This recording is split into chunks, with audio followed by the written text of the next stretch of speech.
Right, folks, this is a, what we're going to call it, Cameron? Tigers. The Tigers Roar, the Tigers... Oh, no tailgating. Oh, that's all right, we're through.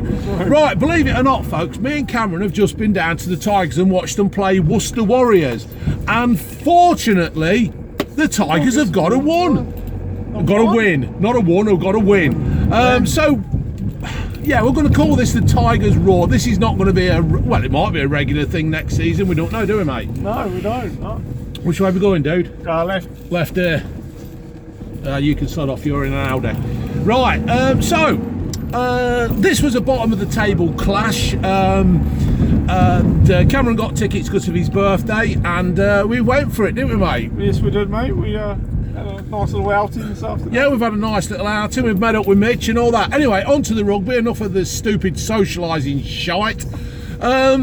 What do you reckon of the game then, mate? Because you're more of a rugby fan, with it being a Kiwi and all that. You know a bit more than rugby. It was a bit of a scrappy affair, I feel. Yeah.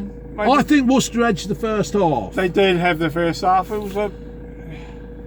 yeah, I think they did have the win in the first half. Yeah, they did. They did have the win, so they did have the first half. I think they did go, what was it, a draw? 8-all at half time? It was 8-all at half time. Leicester had a try disallowed.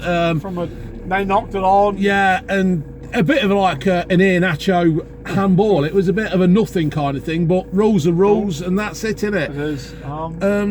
There's not really a lot more to say. It was a typical bottom of the table clash, fighting for something. Although Saracens have gone down, you don't really want to finish second from bottom, do you? No, you don't.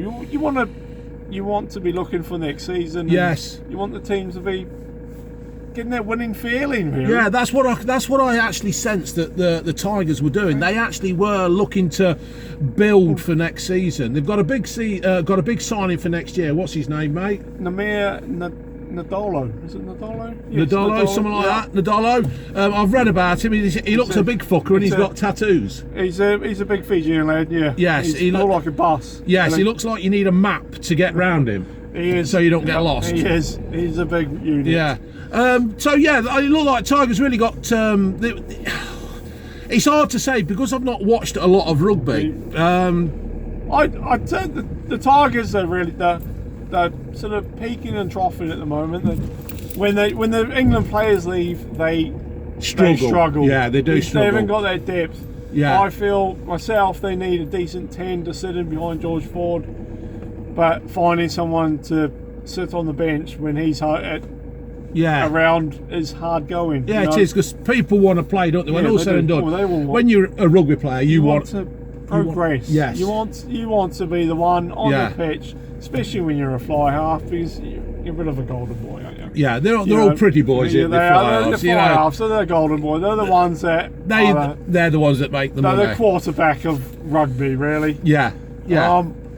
So it is hard finding quality back up, and Tigers have got George Ford, who is quality. Yeah. You can show it. You saw it in the Six Nations. Yeah. Against Scotland. Yeah. He created, even in that weather. When that weather, he created the win for that game. Yeah. As much as people do slag him off, but he is a good fly half. Yeah. He can control a game. He kept the Tigers up last season, but he on his sod. Yeah. In my eyes.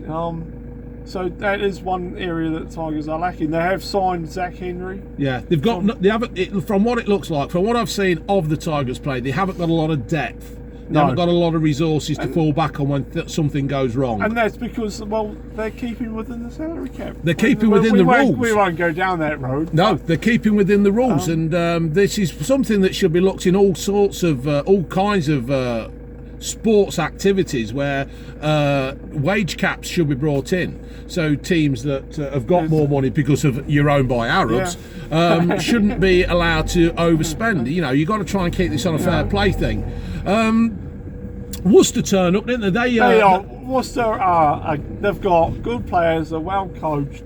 They don't lose any players to international rugby, or if they do, it's only one or two. Come on, folks, cross over that road. Let's get you home because it's cold. Thank you for waving at me. They can keep the bulk of their squad together. But I think a good win for Tigers. Yeah, it's a good building. The young lads are learning. There was a bit. Well, the second half. We'll talk through the second half. The second half, I thought the Tigers looked a damn sight better. They had a bit of a look, didn't they, to get the? Did they get a try? Just at the end of half time, I think you went off and chatted to your mate. Chatting some old dear about biscuits and crisps. They do. They got a try at the end of the second half that equalised. Yes. And that sort of they come out of the changing rooms with a bit more pizzazz, a bit more about them. Yeah, really. It looked like that. Just gave them that little bit of a boost to bring them into the second half, and you could tell in the second half they really did like up the game. They were these quality players in the Tigers. Yeah. They got Leverini, the big lad, the lad at the back with the Mohican. Oh, Talisa Vianu, he's quality. Yeah, he is. Califano, but the Tiger internationals, he is quality in the squad. Yeah. That it just needs a bit more guidance, I think, and I think they go searching. They need patience. In my eyes, they throw that 50-50 ball when maybe they need to just hold it and go to the next phase. It looked like they were trying to force it, didn't they? They were trying to force. They forced their 50-50 pass. Yeah, and it wasn't paying off, and it looked like. I mean, I've seen highlights of the Tigers through the season on YouTube. I don't know if you've heard of YouTube. It's quite a good thing to discover people on. But from what I've seen on the Tigers on YouTube and BT Sports, it's just that silly error that seems to screw them up, and then the chasing. They're always chasing the game. Yeah, it's not being patient. Instead of going into taking centre phase, rebuilding, getting the numbers in the place, throwing that 50-50 ball, that goes loose, and then you're running backwards. And you're always playing catch up. I noticed during the game as Leicester progressed, and they were getting more into it. They were making less errors, I thought, as the game were going on. The old dear talking to me through a mouthful of crisps. She was saying they just seem to be lacking something that I think she was saying lacking the quality and depth. Lacking the quality and depth. What I heard in the conversation through the crisps being spat all over the place. She was a nice old dear. But Leicester did improve no end during the game. As the game went on, they looked like they were growing in confidence. They looked like they were taking control of the game. Worcester had a couple of breaks, but Leicester still seemed to be reining them in, I thought. Yeah, they were. They did well. They had second half, had to win at their backs. They spent more time, obviously, we're in the Robin Hood end. Yes. If you go onto Instagram, you will see some of the highlights I've recorded on the Samsung phone. And they didn't allow Worcester to score in the second half. No, they didn't. They didn't, did they?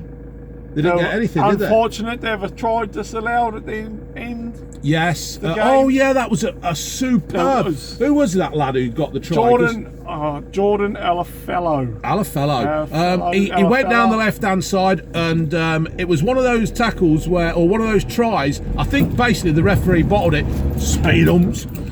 He bottled it. I think the referee bottled it. The lad got the ball down, and the rest of his body was actually outside of the ground. Wasn't there though? Yeah, but he wasn't touching the ground. And in my book, if I had that book that I keep banging on about, that I will buy one day, it was a try. And I think the referee bottled it. I think probably the referee had an idea. There was only a couple of minutes left. I think the referee realised that Tigers were going to play the game out and gain that win that they so deserved. Much needed win. Desired, I think. Yeah, they did. And that was that. There was a big lad who came on for Tigers at the end, Joe Hayes. He was a big lad. He was fucking huge. He looked like he could come on and handle himself. What do you reckon there, mate? He is. He's, from what I've heard and things, he is an up-and-coming star for Tigers. Maybe, England in the future. His big raps on. He did. He come on and I know this is going to sound stereotype and all that kind of thing, but he looked like a rugby player. Oh, yes. You know what I mean? I know that sounds stupid because he's just come on for the Tigers. He's wearing all the kit and he's got all the gear. But he did look like a rugby player. He's built like a fridge. Yeah. He is. A bloody big fridge as well. So what we'll do, folks, we'll wind this up. It was a much needed and a well-deserved win, don't you agree, mate, for the Tigers? It was a much needed win. Well, they scrapped it out. They're scrapping. Yeah. Tigers are scrapping. Yeah. They haven't had to do that most probably ever in their history. Yeah. And they're coming. They will come good. Stay true, Tigers fans. Stay true. The old dear was she was quite happy at the end of it, sitting next to me. I think I might just rechristen her as Maud. She looks a bit of a Maud. There's no point in running across the road, mate. You're about 22 stone and you got a dodgy knee. You ain't going to do it. You ain't going to make it. Yeah. So it was really good, really thoroughly enjoy afternoon. You enjoyed watching the league chasing? I did, yes. I used to go down the Welford Road. We sat in the Robin Hood stand, and years ago, that used to be a car park when I went, and that's how long ago it was since I went last down Welford Road. But I thoroughly enjoyed it. Hopefully we can, we might do a bit more of this, mate. We can. Pop down and watch a bit of rugby, watch the old rugger buggers, and get on with it. Yeah, well done, mate. That was good. Good day out, mate. Cheers. All right, buddy. We'll do this again. Say bye, Cameron. See ya. Bye. Bye.